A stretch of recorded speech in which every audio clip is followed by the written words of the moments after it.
Right, guys. So, first of all, from myself and everyone at Pro Health Physio, but especially myself and Rosie, who have spent the year with you guys, congratulations on another great season, and massive well done to everything you guys have accomplished. And to help you guys put yourself in the best situation to hit the ground running next season, now that you guys all have a year under your belt, maybe your second, maybe your third, we have put together an off-season, basically an all-inclusive off-season guide. Something to help you guys recover, make the most of your off-season, and make the most of your preseason, especially since, as you guys know, you don't always get a ton of time before you're jumping right back into games. So there's going to be a few tips and tricks for you guys to help manage the travel load and the physicality of next season, as well as some ways to at least do something, because I know some of you guys will start up with physios, you'll start up with your personal trainers, your chiropractors, or you might just not do a whole lot over the summer. And although this summer is for rest, we want you guys to come back ready for the next season as physically in shape as possible. And we know that sometimes setbacks and injuries happen. So hopefully this guide is at least a basic resource for you guys to always come back to, learn something, um, and we'll get right into it. So first and foremost, we have the travel hygiene. This is going to be a big one. You guys are going home for the summer. Some of you guys are already at home. And the idea here is just how to help yourself basically recover for the travel, whether you're traveling for an event or some of you guys went away for winter breaks, spring breaks, etc. And then you come back and there's still games to be played. So this will help you be prepared for that. And so, kind of getting into it, the first thing you want to look out for is just travel fatigue. Just be aware that it's a very real thing. Physiological factors will put you in a position during travel that, we're not designed to sit in those cramped spaces. Your guys' bodies aren't designed to sit in those cramped spaces. You do enough of it when you're sitting in class.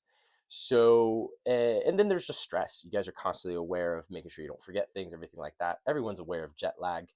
So, hopefully, a couple tips and tricks will help you mitigate that. So pre-game, pre-travel ahead of the game or just travel in general, first off, protect your sleep. Minimize the accumulation of sleep debt. Make sure you're getting a little extra sleep, especially if you know you're going to be traveling somewhere where the time difference is enough that it messes with your sleep. People are surprised at how easily they can get dehydrated while they're traveling, even just sitting on an airline. So up to 3 liters of water just by sitting. Sorry, you should be drinking multiple liters of water, but you can lose up to 3 liters of water just by sitting on those long haul flights. And then lastly, you might even be so proactive to start shifting your sleep pattern 3 days prior to travel, especially if there's a big time jump. And then some light exercise as soon as you get there and in a way that makes sense is a great start. So post travel, continue to protect your sleep, avoid the bright lights and excessive screen time. I know we're all suckers for that. I have to remind myself to stay off my screen sometimes. And just adjust to your new time zone. A big tip that I've always found, especially going back and forth between the states, is you're going to be exhausted from a long day of travel. But if you try to keep yourself awake until a relatively normal bedtime, it's going to be a lot easier that next day. So use caffeine healthily if you need to stay awake for a bit longer before bedtime, so you're not crashing out at 2 p.m. in the afternoon. Um, but also genuinely don't consume it too late, so now you've ended up pulling what feels like an all-nighter. And then finally, consider your meal composition. Protein-rich meals are going to help you stay alert. Carbohydrate rich meals are more likely to induce a bit of drowsiness. So, if you're struggling to fall asleep and you haven't had too much caffeine earlier in the day, have a nice carb rich meal and see if that puts you in a mood to cozy up and go to bed. Um, recovery from travel. This one's going to be more useful for those of you if you ever find yourself traveling for game time or coming back and immediately jumping back into training or games. So have a look at this chart. Basically, the more time zones you cross, the more days before you jump into a full game is ideal, and that might even include just super intense training sessions. So the takeaways for this travel hygiene section is get good sleep. Start adjusting your sleep schedule early, as soon as you can. While you're traveling, maximize sleep time, maintain good sleep hygiene and good hygiene in general to avoid the risk of illness. Formulate a hydration plan to offset that up to 3 liters of fluid loss. And then consider caffeine more as a tool to kind of manage your tiredness and your alertness, as well as consider what type of diet you're going to be having. And then, once you arrive, if you're getting straight back into a physical activity or a training regimen, gradually progress your workload. Don't jump straight into your normal intensity. Um, Transitioning to another section where we put together an off-season rehab prehab plan. This is something we put together in the past, but I've modified it for y'all. Basically, what you want to do is use the off season to prepare yourself for next season. I've already said that part, but you will find these kind of basic prehab rehab progressions to help you if you're finishing the season, you're still having a little bit of a niggle in one of these areas, or you've noticed it was a mobility weak spot for you, maybe a strength weak spot for you. Another solution is to use it as a prehab. If you've had a history of injuries there, and even if it didn't really bother you this season, it's probably somewhere that's worth constantly being vigilant of and strengthening. And vigilant might be a bit too harsh, but it's never a bad thing to get stronger in an area and kind of reassess, even if it's been 1, 2 years since that injury, because things happen, and just being proactive in your training in that way can be helpful. But this is also not meant to overload you. So if you're already focusing on other things, obviously do a little cost benefit for you and figure out what is your biggest priority in the off season. We're going to talk a little bit more about how to figure that out for you as well as this packet goes on. So yeah, here we have the groin rehab, mobility, strength, and I can't see the other one behind my phone, speed and coordination, jumping, that sort of thing. So yeah, we put this together again for people who have had groin injuries, and especially if you suffer one in the off season. There's going to be a lot of overlap with these as well. So have a look.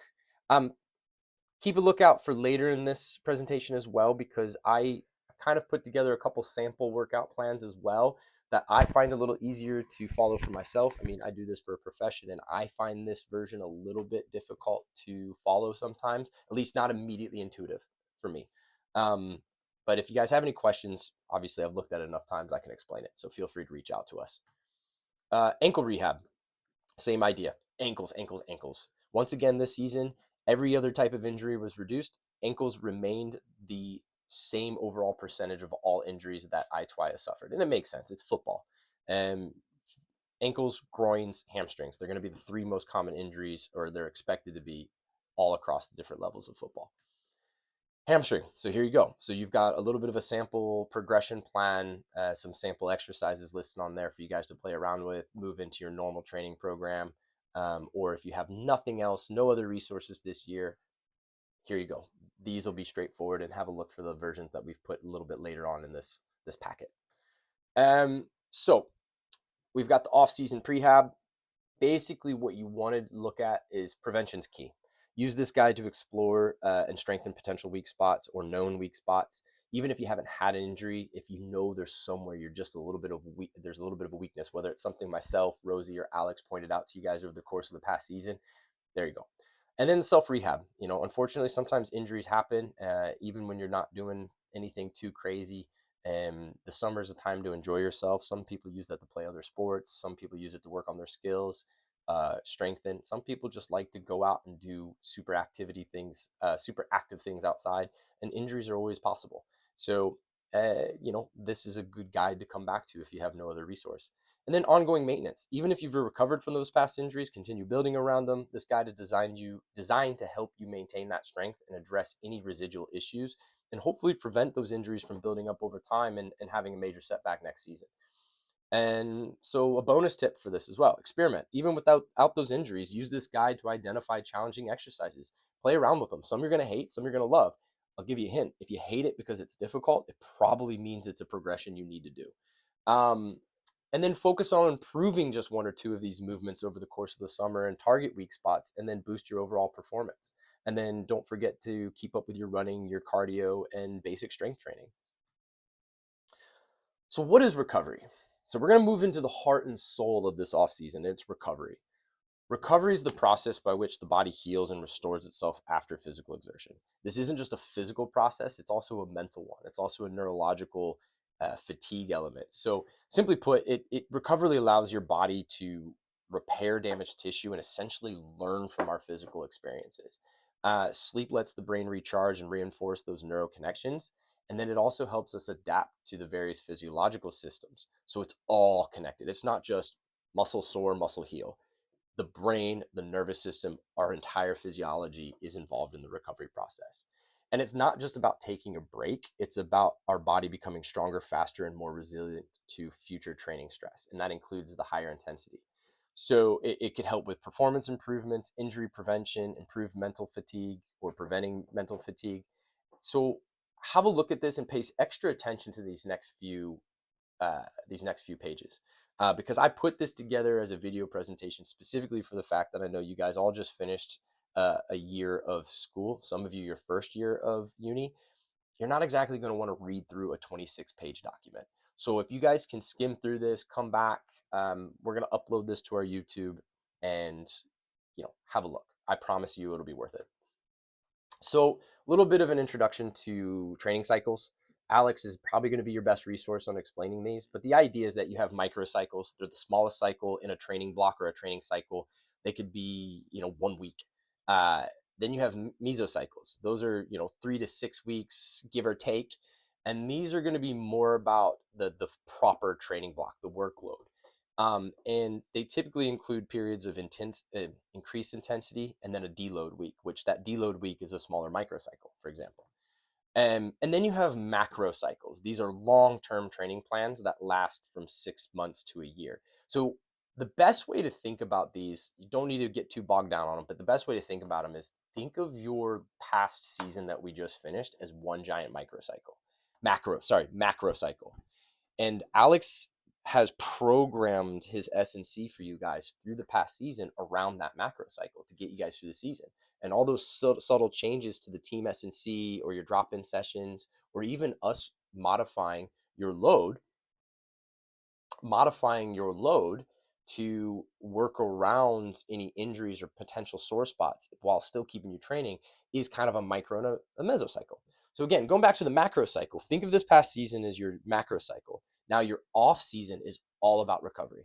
Your off season, which is another few months, not quite 6 months, but it is a macro cycle. It is all about recovery and priming for the next season. So if you think about it that way, it really will help you make sense. And some of the tips and tricks we're going to cover, think of them as micro or mesocycles, especially some of the sample timings that we're going to touch on here in a moment. But yeah, effective recovery strategies to make the best of this recovery macro cycle that we're going into is aim for 8 to 10 hours of sleep. It's so much sleep. I know.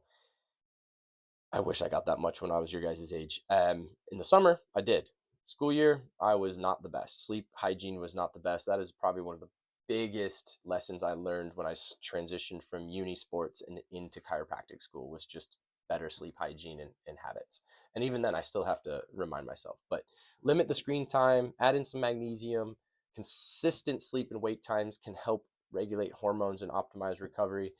Active recovery, low intensity exercises, have some rest days where you go for walks, swims, light bikes, get out and hike, spend time with friends outside, go to the pool, go to the lake, go to the beach, hop on an exercise bike if you're going to sit and watch TV, something just to get that light exercise, but also don't put too much pressure on yourself. Mental recovery is a big part of this. And then you've got the hydration and nutrition. So, following the guidelines here, 1.6 to 2.2 grams of protein per kilogram of body weight is a safe bet. Focus on high quality protein. Creatine can help you quite a bit. That's the most research supplement out there. Mobility and flexibility, stretching, that sort of thing. Obviously, if you guys found that groins and hamstrings or knees were tight, full range of motion training, some stretching, yoga, mindfulness, these are going to be helpful. Yoga is a big one, and it doesn't have to be yoga or Pilates by the book, but using them as a guideline of a type of exercises is going to be a good help for you. Then you've got recovery, and what this is just a little flow chart we found from Dr. Peter Tierney, who is an expert in this stuff. He put together a little cost benefit of recovery, because I know there's a lot of fads out there. You guys will see the cryotherapy, spas and clinics, compression tights, and all these things. Now, they can be effective and they can help. They're not necessary. And if you look at this chart, you can see exactly they fall in that. Are they beneficial? A little bit, but expensive. You get a little bit further on, temperature exposure, massage therapy, hydrotherapy, supplements. So obviously extreme temperature exposure is a little bit of a crossover cryotherapy, which if you notice, cryotherapy is a little bit further on the benefit side than other things. So bear that in mind, but it's also one of the more expensive ones. But then there's simple things like just high quality bed and mattress, high quality sleep, low stress job and life.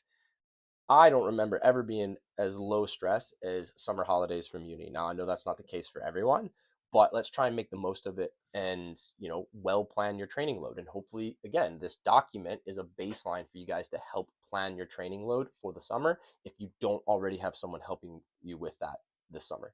Quality nutrition, keep working on your aerobic fitness, your daily hydration, sleep. Notice sleep, highest benefit and possibly the cheapest. So yeah, keep that in mind. And then another fun one, as we'll see, is Peter Tierney also coined this phrase, which I hadn't heard of before until I was looking into him, and I loved it. I think you guys will memorize it. It's guide your recovery with shit. Your recovery needs to be shit. I'm gonna say shit one more time, but it obviously it's an acronym. It's just a way for you to check in with yourself and see how you feel. If you're feeling stiff, you probably need to focus on some low intensity movement, range of motion control. This is where massage, stretching, any manual therapies might be beneficial for you. And I'm not going to get on my soapbox and talk about manual therapy as a chiropractor and when it's good, when it's not, the myths and whatnot. If you guys want to know that, reach out to me. Heavy. If you're feeling heavy, incorporate repair with protein intake and water therapy. Probably just means you need to increase your diet and your hydration that day. Your body's low on resources. It's not repairing itself enough. There's going to be crossover in these. Irritable.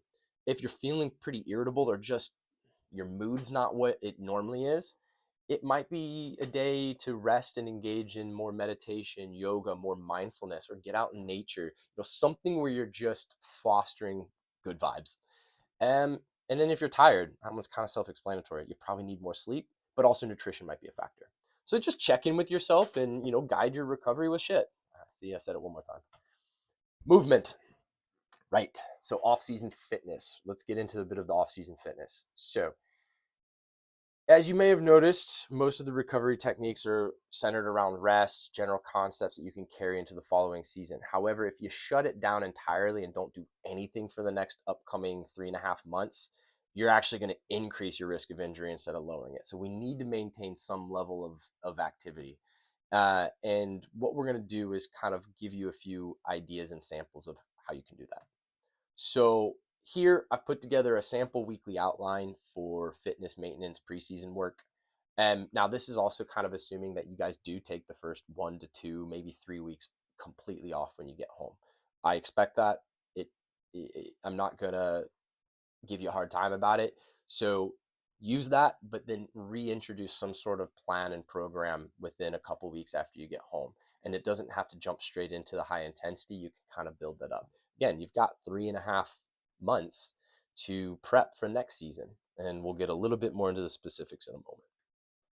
So what I've done here is I've put together a sample workout or a list of the top exercises that you can choose any combination of and do 2 to 3 times a week. And this is either in addition to some just basic strength training that you're doing while still working on calves and ankles a little bit more specifically, or if you do nothing else but maintain your cardio, do a little bit of running and maybe some football work casually. If you work on this stuff, I guarantee your ankles and your calves and your tibialis muscles will be in better shape come next season. And there's a mixture of balance, there's a mixture of single leg calf strength, tibialis stuff, there's a mixture of mobility work with the banded inversions and eversions, bit of hop and stick drills for some lower level plyometrics. But ultimately, you get stronger, you get bigger, and then you transition this into the running and prep work for the preseason. You're going to be in a good position. And you can cross-reference this with the ankle rehab earlier in the packet. Awesome. And for this one, we've got a sample for groin strength and mobility, flexibility of the groin, the adductor. And this is going to be important because obviously you've got the repeated change of directions, kicking, striking, and it's one of the top 3 injuries. That's why I included it. Basically, groin injuries can make up between 8 and 14%, give or take, depending on the resource. So prevention's best. So again, you see a familiar balance drill, world's greatest stretch. You're going to focus on really trying to squeeze the hips together and then drive them apart. So there's a bit of a mindfulness and activity on that, as well as trying to rotate as far as you can. Copenhagen side planks. I hear people groan when I mention these all this past season, but they're in there for a reason. They're documented to help reduce groin injuries. And if you increase the strength and the variation and difficulty through the summer, you're going to come back in a bit of a better shape. You're absolutely going to be in a better shape next year. And then adductor sliders, add in weight, rotational step ups, lateral lunges, Cossack squats could be added to this. I think some of those movements are on the groin sheet earlier in the packet. So yeah, again, let us know if you guys have any questions. And then one more sample. Actually, I think there's two more sample exercises, lists of exercises in here. This one's for hamstring strength, power, and flexibility. Eccentric hamstring strength is the most protective factor against hamstring strains. There's a reason Nordics have come and gone in our workout programs for you guys. Alex has used them. I've used them in rehab with you guys. If you can find a way to do them in this off season and just try to work on them 1 to 2 times a week, building up to 3 sets of 5, 8. Honestly, there's even some evidence that just building up how long you can hold like a 1/2, 2/3, 1/3 eccentric and just hold it there. The longer and longer you can hold it, that is actually quite protective. So if you're then also strengthening your hamstrings in other ways, Romanian deadlifts, great for the glutes and hamstrings. Hamstring bridges on sliders or Swiss balls, control, end of range control, end of range strength. Machine leg curls, laying and or seated or both. Tantrums to get a little bit of quickness. We've used those with hamstring rehab. What I will say is you can get away with doing these exercises a bit less if you're also doing other full body training through the summer, but also if you're actually focusing more on your speed and sprinting. This is the two are going to need to work together quite a bit. But if you work through your hamstring strength and you build up your sprinting capacity before you come back to i2i, and you haven't had a hamstring injury in that time frame, I I am very confident that you guys that do that are going to be at a much lower risk of a hamstring strain through the season. And additionally, if you ever have any questions with volume and programming, again, reach out to us. But Alex is also going to be a fantastic resource for this because he's our S&C coach, right? So when we've not been able to get into the nitty gritty of the volume and the intensity, he's going to have all those factors and have seen you guys day in and day out with the team S&C. My frame of reference is going to be more from those of you who have already had injuries. So just bear that in mind. And yeah, here we go. Now here's the specific sample for return to sprinting. So I put this together in mind with you guys having at least 2 to 3 weeks off, maybe up to 4 weeks off. And you can use the hamstring return to sprinting program that's also at the end of this packet. It's a little bit different than this sample, but the concepts are similar. They're both progressive overload. They're both going to have you build up your intensity over a period of a few weeks. And essentially, you're starting with just simple low intensity linear and backward running. If you're someone who loves to go out for runs, work this in before or after your actual like distance run, and then maybe do the sprinting on a different day, but it's up to you. Strength-based dynamic drills over 10 meters. Obviously, that's going to complement some of the other stuff. Controlled speed progressions and directional change. So there's those cuts. Maybe you're running, stopping, doing a lateral shuffle, and then another sprint. We've done that with some of you for rehab, especially for return to play assessing. And then lastly, ball-based, partner-based reintroduction, moving to contact. So that's kind of assuming that you're doing it more on a pitch in a football context. But equally, if you keep that separate and you're just doing sprinting and running, just work on doing sprints. Build up the speed, the intensity, maybe the number of sets. And it doesn't have to be quite as much as you might think. And that's going to be demonstrated here in a moment. So again, continuing on that, here's a breakdown of those different phases and a little bit of a sample of what they could be. And here you have for footballers that have been off for about 4+ weeks. And this also may be for you guys that are training in the gym 4 to 5 times a week or have built up to that. It'll help you ease into the sprinting so you're not going like, oh, my hamstrings are toast from deadlifts and hamstring curls. I'm going to go run 100% sprints time 8. That's probably too much. Ease into it. There's no rush. So phase one, you're reintroducing the running, the sprinting ideas. You're just going out for a nice little warm up, A skips, B skips, high knees, build up to 5 to 6 reps at about 50 to 60% of your effort over about 20 meters. It doesn't have to be huge. Lateral work, side shuffles, cone cuts, deceleration drills. And all of this is just going to help your mechanics, especially when you're doing it slower and you're not full effort. You do it deliberate and you do it crisp with intent, basically. Then we've got days 5 to 10, phase two ish. You're just looking to gradually increase the intensity. So now you're doing 4 to 6 reps of 20-meter runs, but you've increased that effort from about 60 to 80%. Then you've added in some fly-ins, some kind of moving starts, marching starts, and partner mirror drills. If you want to work on reactionary change of direction, that might be helpful. Then we've got the phase three. So now we're looking at kind of the return to game speed. So you're easing into 90 to 95% max sprints. So that might look a lot like doing the previous phase, except you're doing 1 or 2, semi-max effort sprints at the end, and then the same stuff the rest of it. And then you've got the return to sprinting. So in this version, you've gotten to that 80 to 95% sprints. You're increasing the number of them. So feel free to modify this. Feel free to cross-reference it with a physio or a personal trainer or a coach that you have back home if you have that available. But for those of you who don't really have any other resource to go to and you don't know where to start, or you want some guidance and not just figuring it out on your own at the gym, I hope this packet is really, really useful for you guys. And I hope you guys pay a special attention to the lead into preseason, as well as making the most of your recovery. So to summarize, I want you guys to focus on your rest. I want you guys to take a couple weeks off and congratulate yourself on making it through the season. Do that for a few weeks. And a very simple outline I'll leave you with is I would envision you've got 3.5 months. You take 2 to 4 weeks to just kind of relax, ease back into the gym, ease back into your normal cardio. Somewhere there's an overlap there where you start getting into the gym, maybe doing some ankle, hamstring, groin specific stuff, as well as some just, we all know some of you guys love to do the full body bodybuilding type stuff. Crack on. This is the summer to do it, but make sure you're getting this stuff done as well. So you've got about 4 weeks of that. So that takes us to 6 weeks. So now we've got 2 months left before you guys come back. That next month, you increase the intensity. Now you're increasing the running, you're increasing the cardio, you're increasing the weights, you're pushing yourself in the gym. At the end of that 4 weeks, now you're starting to reintroduce the sprinting, the running, if you haven't already. And then the next 4 weeks before you come back to I2i, you're working up to full sprints. And if you do some combination of that simple flow chart, I have no doubts you guys are going to come back to I2i next season better athletes, in better fitness, and in better shape, and more resilient than you were when you left this year. So anyway, congratulations. Have a great summer. Catch you later.